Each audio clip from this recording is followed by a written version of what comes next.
Hello friend, this is doctor Anil Meena. I am CN orthopaedic physiotherapy.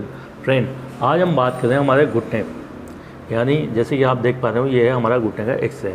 तो आज हमारा चर्चा करने का विषय है हमारे घुटने में, क्योंकि यहाँ पर कई लोगों को कमेंट्स होते हैं, सर मेरे का घुटने का ग्रीस खत्म हो गया, जो कि ग्रामीण भाषा होती है। सर मेरे का घुटने का गैप बढ़ गया। तो इस तरह की मेरे को डॉक्टर ने समस्याएं बोली है। सर मेरे को घुटना मेरा नॉर्मल बताया, लेकिन फिर भी मेरे घुटने में दर्द है। तो इस तरह की कई कंडीशन पैदा होती है। यानी कहने का मतलब, जबकि आपके घुटने के आसपास आपको दर्द महसूस हो रहा है, सबसे पहले वहाँ पर एक्सरे कराए जाते हैं। उस एक्सरे को देख के या फिर ग्रामीण भाषा में आदमी किस तरह से समझता है, तो उसी भाषा में आपको जवाब दे दिया जाता है, जिससे आप आम भाषा में समझ जाएं भाई आपको घुटने की कहीं ना कहीं समस्या है। अब यहाँ पर कौन कौन सी समस्या बताई जाती है, जैसे कि घुटने का ग्रीस खत्म हो गया, तो इसका मतलब ये नहीं है आप घुटने में ग्रीस लगाने बैठ जाएँ। उसके अलावा जैसे आपके घुटने का गैप बढ़ गया, तो ऐसा नहीं है उसको गैप को कम करने बैठे, तो ऐसा नहीं होता। ये क्या होता है, एक टर्मिनोलॉजी होती है आम भाषा में, जो कि पेशेंट एक ईजी वे में समझ जाए, इसलिए यहाँ पर इस तरह का यूज़ किया जाता है। तो हम यहाँ पर आज आपको एक्सरे, जैसे कि आपके एक्सरे कराए जाते हैं, एक्सरे में क्या है कि आपकी कंडीशन होती है, उस कंडीशन की चर्चा कर लेंगे, जिससे आपको एक एक्सरे को समझना ईजी हो जाएगा। फ्रेंड, जैसे कि आप देख सकते हैं ये हमारा नी जॉइंट का एक्सरे है। अब यहाँ पर कौन कौन से पैथोलॉजिकल इशू होते हैं या फिर कौन कौन से आपके सामने कंडीशन टर्मिनोलॉजी यूज़ होती है, उस बारे में हम चर्चा करेंगे। तो सबसे पहले हम इसे जूम कर लेते हैं, ताकि समझने में आपको थोड़ा सा ईजी हो जाएगा। फ्रेंड, जैसे कि आप देख रहे हैं ये हमारा नी जॉइंट का एक्सरे है। तो नी जॉइंट का एक्सरे में ये है हमारी फीमर बोन का लोअर एंड, जिसे हम कोंडाइली बोलते हैं, और ये हमारा टिबिया बोन। टिबिया बोन के बाद में पाई जाती है लेटरल साइड में हमारी होती है फिबुला। अब जैसे कि आप देख रहे हैं यहाँ पर राइट लिखा हुआ है, यहाँ पर लेफ्ट लिखा हुआ है, यानी राइट मतलब राइट लेग और लेफ्ट यानी लेफ्ट लेग, यानी सीधा पैर उल्टा पैर। उसके अलावा ये जो आप एक्सरे देख रहे हैं ये हमारा एपी व्यू, यानी इसमें जब एक्सरे रेस डाली जाती है वो फ्रंट से डाली जाती है, जिसे हम बोलते हैं एपी, यानी एंटीरियर टू पोस्टीरियर। और ये हमारा होता है लेटरल व्यू। लेटरल मतलब यानी आपके साइड से आपकी जब रेस डाली जाती है वो ज़्यादा आपका लेटरल व्यू।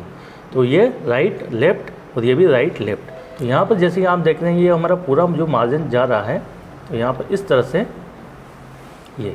अब जब गैपिंग की बात होती है तो गैपिंग इसके बीच में कम होता है, हालांकि ये फर्स्ट डिग्री है। और यहाँ पर हम जैसे कि हम कैटेगरीवाइज करते हैं कि जो हमारा ऑर्थराइटिस होता है, यानी घुटने का दर्द बनता है, वो हमारा फर्स्ट, सेकंड, थर्ड और एडवांस ग्रेड में बनता है। तो जैसे कि आप देख रहे हैं ये इसके बीच में जो जगह है ये आपका जगह होना ज़रूरी है, जहाँ पर होती है हमारी कार्टिलेज वगैरह रहती है। जो कार्टिलेज वगैरह इस जॉइंट सरफेस पर पाई जाती है। जब ये कार्टिलेज डैमेज होती है तो आपके घुटने का घिसाव शुरू हो जाता है। तो इस तरह से आप देख सकते हैं। अब यहाँ पर कुछ मेडिकल टर्म में से बोला जाता है ऑस्टियोआर्थराइटिस, यानी आपके घुटने में दर्द जिसे हम बोलते हैं, यानी एक तरह से घिसाव भी बोल सकते हैं। तो यहाँ पर ग्रामीण परिवेश में क्या कहा जाता है, भाई आपके घुटने का ग्रीस खत्म है। यानी घुटने का ग्रीस क्या है, हमारे जो इसके बीच में जो आपको जगह दिख रही है होलो शेप में, इसे हम बोलते हैं एक तरह से ग्रीस।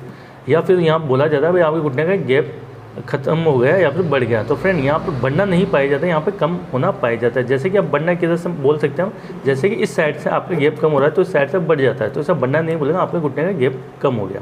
अब घुटने का गैप कम होने का मतलब क्या होता है, जो यहाँ पर हमारी जो जैसे कि साइनोवियल फ्लूइड वगैरह भी पाई जाते हैं, यहाँ पर हमारी पाई जाती है, स्ट्रक्चर वगैरह पाई जाती है, जैसे ग्रीस पाया जाता है, तो वो ख़त्म हो जाता है एक एज के अनुसार। यानी 40 साल के बाद में आपके घुटने का घिसाव होना या फिर जो हमारी दोनों बिंदुओं की जो स्ट्रक्चर है उसका डैमेज होना पाया जाता है, जिसके बहुत सारे मुख्य कारण हो सकते हैं, जैसे कि आपकी ओबेसिटी वगैरह भी कारण बनता है।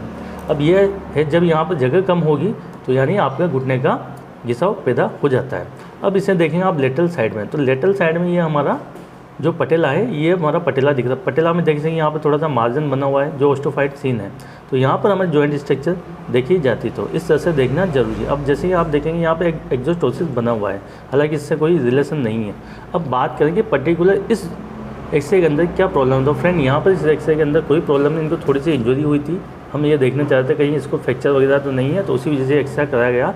ये सब कुछ नॉर्मल है ना, इनको अब कुछ दिन की एक्सरसाइज करने के बाद में ये पहले जैसे फिट हो चुके हैं, यानी इनके घुटने का घिसाव भी नहीं है और ये फिट है।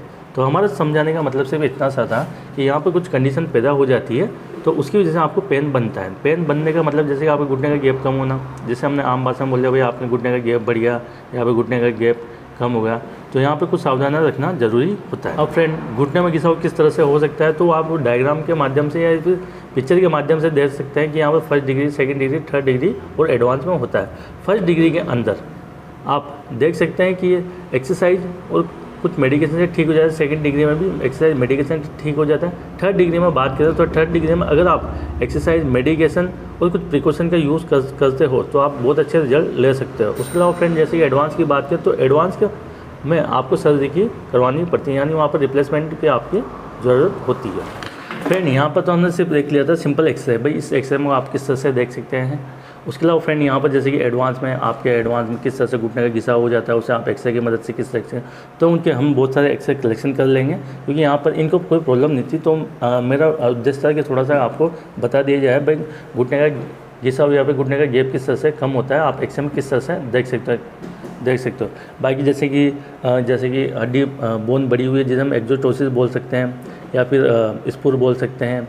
उसके अलावा जैसे कि आपका घुटने का डैमेज वाकई में कितना है, तो उसे हम एक्सरे में देख के कैसे कैटेगरी करते हैं, भाई ये ठीक होगा या नहीं होगा, ये एडवांस में इसको सर्जरी करानी चाहिए, तो उन कुछ एक्सरे हम ले लेंगे, पर्टिकुलर उस पर हम चर्चा कर लेंगे। उसके अलावा फ्रेंड जैसे आपको घुटने का दर्द यानी ऑर्थराइटिस हो, यहाँ पर कौन कौन सी एक्सरसाइज करनी चाहिए उसका लिंक मिलेगा आपको डिस्क्रिप्शन बॉक्स है, जहाँ से आप उसे देख सकते हैं। वीडियो अच्छी लगे do thumbs up. Thank you so much. जय हिंद, जय भारत।